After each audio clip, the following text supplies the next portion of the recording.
राज्यातील निवडणूक भाजप चुकीच्या पद्धतीने जिंकली। हिम्मत असेल तर भाजपनं पुन्हा निवडणुकीला सामोरे जावं असं आव्हान काँग्रेसचे प्रदेशाध्यक्ष हर्षवर्धन सपकाळ यांनी दिलं। काँग्रेस वैचारिक लढा देत असल्याचं सपकाळ यांनी सांगितलं। आम्ही यश अपयशाची पर्वा न करता आम्ही ही वैचारिक लढाई या संदर्भामध्ये पुढे गेलो।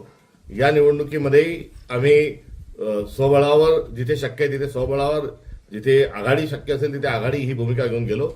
आमचा वैचारिक संघर्षाचा आणि संघटना विस्ताराचा जो अजेंडा होता याही निवडणुकीत आम्ही तो पूर्ण केला आहे। अहो, झालेलं पाप झाकताय। निवडणूक आयोगाला या सर्व गोष्टींची शरम वाटली पाहिजे। झालेली चूक जी आहे ती अक्षम्य होती। पुन्हा निवडणुका घ्या ना, पुन्हा एकदा मतदार येत्या, बोगस मतदार थांबवा। गाड्याच्या गाड्या भरून, ट्रॅव्हलर्स भरून, मोठ्या बस भरून बोगस मतदार गेले। बोगस मतदार बचत गटांच्या महिलांचं मतदार कार्ड आपण बनवून ठेवलं। संघटित स्वरूपाचा गुन्हा आज महाराष्ट्राचे मुख्यमंत्री करत आहेत आणि आता शाहीच्या माध्यमातून एक्सपोज झाल्यावर आता त्यांची जी सावरासावर सुरू आहे ही केविलवाणी त्यांची एक युक्तिवाद आहे। बोटांवरील शाईबाबतही सपकाळांनी भाष्य केलं। पुसल्या गेलेली शाही आणि उडालेली लोकशाही या दोन मुद्दे या महानगरपालिका निवडणुकीच्या अनुषंगानं प्राकर्षण जाणवले आणि या दोन मुद्द्यांच्या अनुषंगानं गांभीर्यानं विचार तमाम नागरिकांनी केला पाहिजे।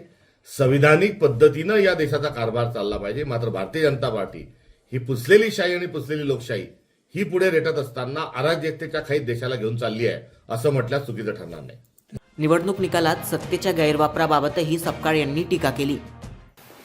महापालिकेच्या निवडणुकीच्या निकालामध्ये नगरपालिका नगरपंचायतीचा कित्ता गिरवला गेला। खूप मोठ्या प्रमाणावर पैशाचा वापर हा केला गेला।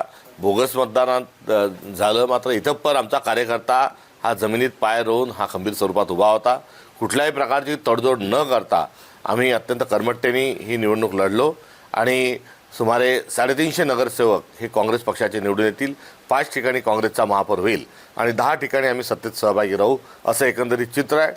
सत्ता हा आपल्या ठिकाणी आहे। हा का संघर्षाचा आहे, वैचारिक लढाई लढण्याचा आहे आणि काँग्रेस ही लढाई लढण्याकरता कटिबद्ध आहे। मुंबईतील यश हे सुनियोजित कट असल्याचंही सपकाळ म्हणाले। मुळात मुंबईमध्ये आलेलं यश हे फिक्सिंगचा एक भाग आहे। प्रभाग रचनेपासून तर नवीन आणलेली मशीन करता ती पाडू नावाची जी मशीन आहे तिथपर्यंत सगळं जर आपण बघितलं तर निवडणूक आयोगाने शाहीच मिटवली नाही तर लोकशाही मिटवलेली असं म्हणणं औचित्याचं ठरेल। राज्यातील महापालिका निवडणुकीमध्ये महायुतीला यश मिळालंय। केवळ काहीच ठिकाणी काँग्रेस आणि महाविकास आघाडीला निवडणूक जिंकता आली। हा संपूर्ण प्रकार फिस्किंग असल्याचंही सपकाळ यांनी नमूद केलं। Bureau report, nation city news, Buldhana.